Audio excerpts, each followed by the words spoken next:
Assalamualaikum warahmatullahi wabarakatuh. Kami dari kelompok 11 ingin memberikan pembahasan tentang mengentaskan kemiskinan dari berbagai daerah. Yang pertama adalah memberikan program sosial bantuan tunai secara langsung, yaitu dengan cara memberikan uang tunai untuk memenuhi kebutuhan dasar, yaitu mensubsidi pangan, menyediakan makanan dengan harga terjangkau atau gratis. Yang kedua ada peningkatan akses pendidikan untuk bagi yang program mengentaskan kemiskinan ke bawah atau perekonomian ke bawah, yaitu beasiswa, memberikan beasiswa untuk pendidikan dasar harga tinggi, program pelatihan kerja untuk meningkatkan keterampilan dan peluang kerja.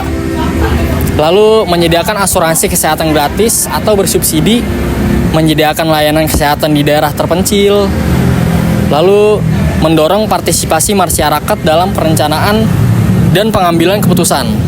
Dengan solusi-solusi ini kita dapat membantu mengentaskan kemiskinan dan meningkatkan kesejahteraan bagi rakyat-rakyat dari perekonomian menengah terbawah tersebut. Perkenalkan, nama saya Samil Jalfa Fadila. Di sini saya akan membahas solusi tentang mengatasi kemiskinan di daerah Sudirman atau Jakarta Pusat.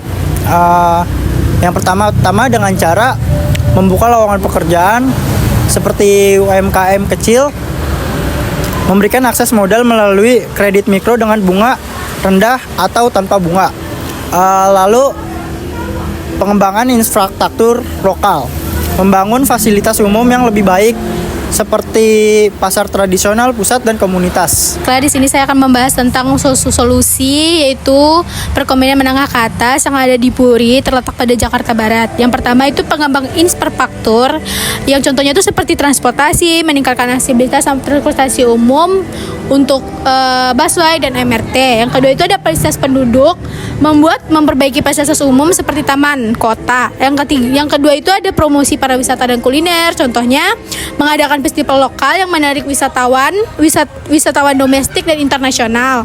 Yang contohnya lain itu ada pariwisata, mempromosikan tempat-tempat menarik di Purinda sekitar seperti mall, pusat dan perbelanjaan, pusat hiburan. Yang ketiga itu ada pengembangan UKM startup.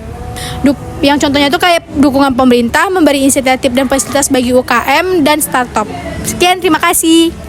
Nah, jadi di sini saya akan memberikan solusi-solusi nih guys untuk perekonomian menengah ke bawah yang ada di daerah Cengkareng, Jakarta Barat. Yang pertama itu memperdayakan UMKM. Mendukung UMKM lokal dengan memberikan pelatihan, terus memberikan akses ke pasar dan perdanaan yang terjangkau. Terus yang kedua ada infrastruktur. Nah, infrastruktur ini di daerah Jakarta Barat, apalagi khususnya Cengkareng itu kan sangat kurang nih ya guys ya. Nah, jadi kita itu lebih baik memperbaiki infrastrukturnya, dasar seperti kayak jalanan, listrik, dan air yang ada di daerah-daerah Cengkareng, Jakarta Barat. Terus yang ketiga ada promosi pariwisata. Nah, meningkatkan promosi pariwisata ini untuk menarik lebih banyak orang nih, untuk mereka yang bekerja kayak seperti Grab kayak gitu-gitu kan, itu kan mencakup banget nih. Jadi itu dia bisa tuh promosiin pariwisata mereka. Terus yang keempat itu ada pengembangan SDM.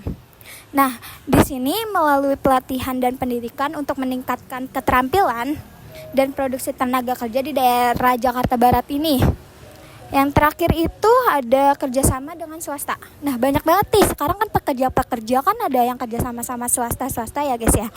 Bekerja sama perusahaan swasta kayak gitu. Nah, itu juga bisa tuh guys solusi dari. Nah, itu untuk perekonomian menengah ke bawah.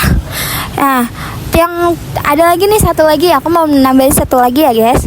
Yang terakhir itu pengembangan pusat perbelanjaan dan pusat bisnis. Pengembangan pusat pembelanjaan atau pusat bisnis untuk meningkatkan aktivitas ekonomi yang mungkin kurang ya guys ya. Jadi itu solusi buat kita dan daya tarik investasinya yang bisa sangat tinggi kayak gitu. Berikutnya saya akan menjelaskan solusi untuk perekonomian menengah ke bawah di wilayah Bekasi.